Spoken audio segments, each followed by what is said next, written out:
Hola, ¿cómo están? Me acompañan en el devocional del día de hoy.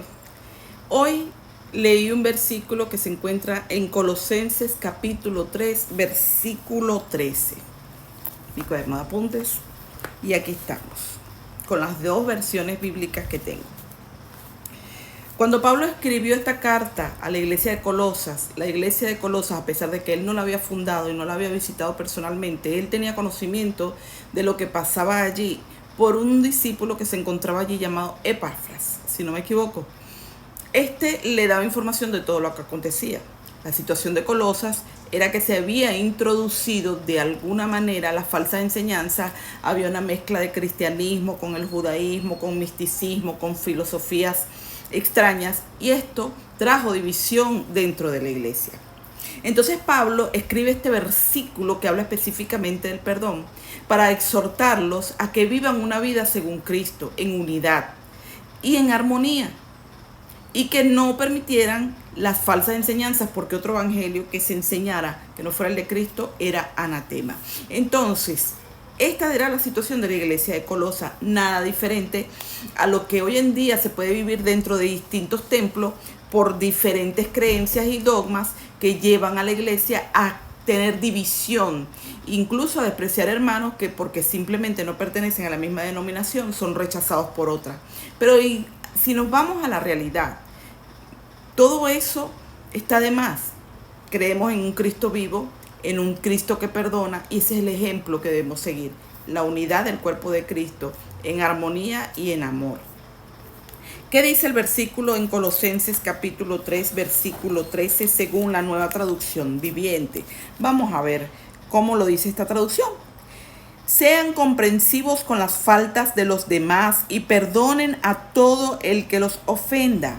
Recuerden que el Señor los perdonó a ustedes, así que ustedes deben perdonar a otros. Y muy bonito el siguiente versículo, que no lo había tomado en cuenta para el devocional, pero lo voy a leer porque es lindísimo. Dice el versículo 14, sobre todo, vístanse de amor, lo cual nos une a todos en perfecta armonía.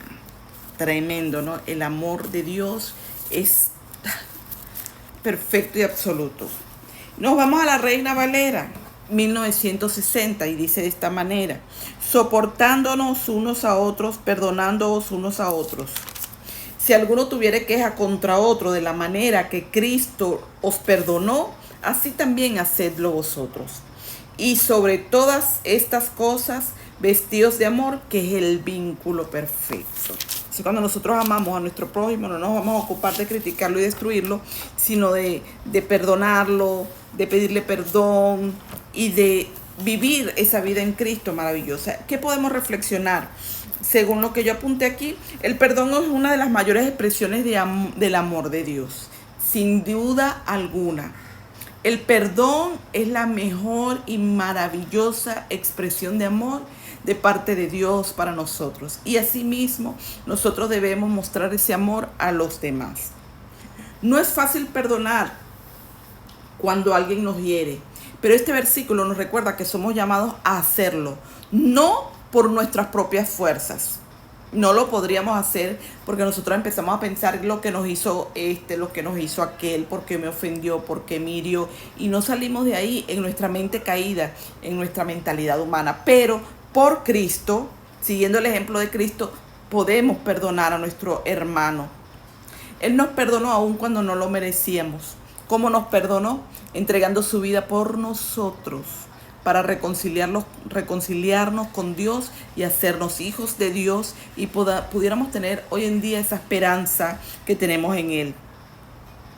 Su gracia nos enseña a extender ese mismo perdón a los demás. Entonces, cuando nosotros reflexionamos en el perdón que nos ha dado el Señor a través de su sacrificio en la cruz, sin importar lo que nosotros hacíamos, porque no merecíamos nada. Ese sacrificio tan grande no lo merecíamos, pero Él lo hizo por nosotros y nos perdonó de todos los pecados. Cuando nosotros nos arrepentimos y reconocemos, somos perdonados porque Cristo nos redimió a través del sacrificio en la cruz. Entonces, ¿cómo hoy en día a nosotros nos cuesta tanto perdonar a nuestro prójimo, a nuestro hermano de la fe?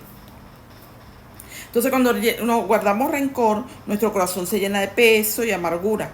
Pero al liberar el perdón, no solo libramos al otro, sino que también somos liberados nosotros de esa carga. Entonces esa carga en el corazón de rencor, esa carga en el corazón de amargura, lo que nos va a traer es una vida frustrada, una vida amargada y muchas enfermedades que vienen a raíz de todas esas cosas amargas que no queremos soltar y que queremos seguir atesorando en el corazón, haciendo daño a nuestra salud, tanto espiritual como a nuestra salud física. Entonces, por el bien de nosotros, es importante perdonar y por el bien del hermano, para que sea liberado de esta carga.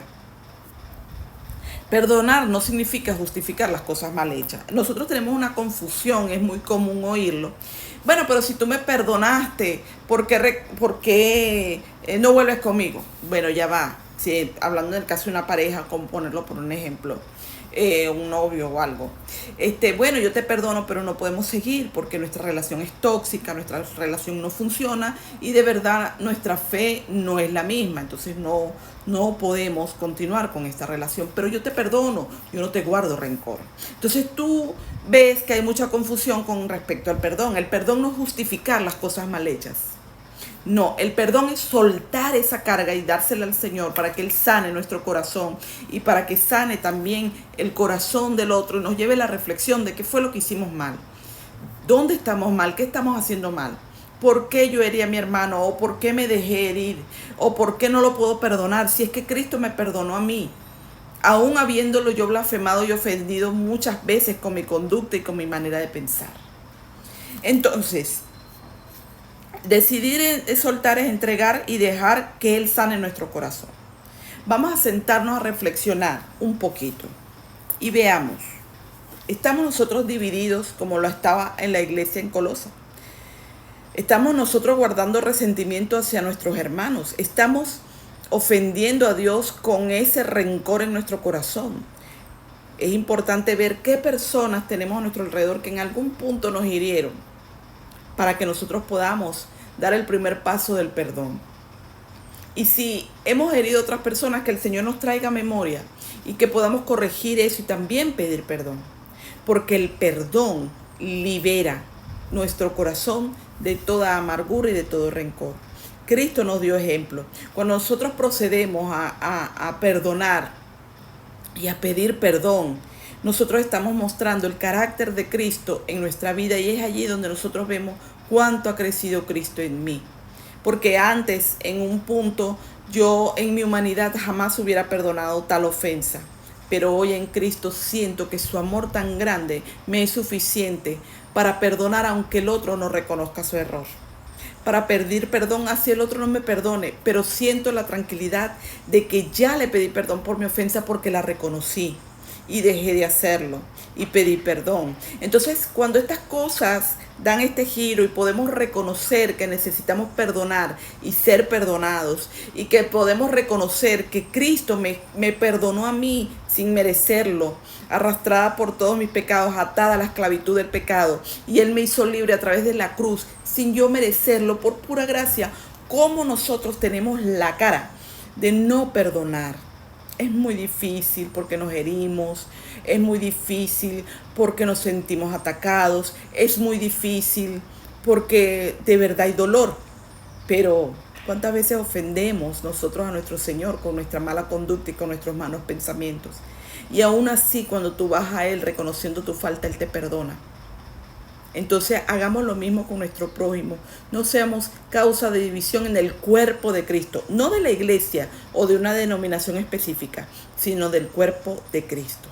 Perdonemos, pide perdón, reconoce a Cristo como Señor y Salvador y sigue sus enseñanzas. Dios te bendiga grande y poderosamente.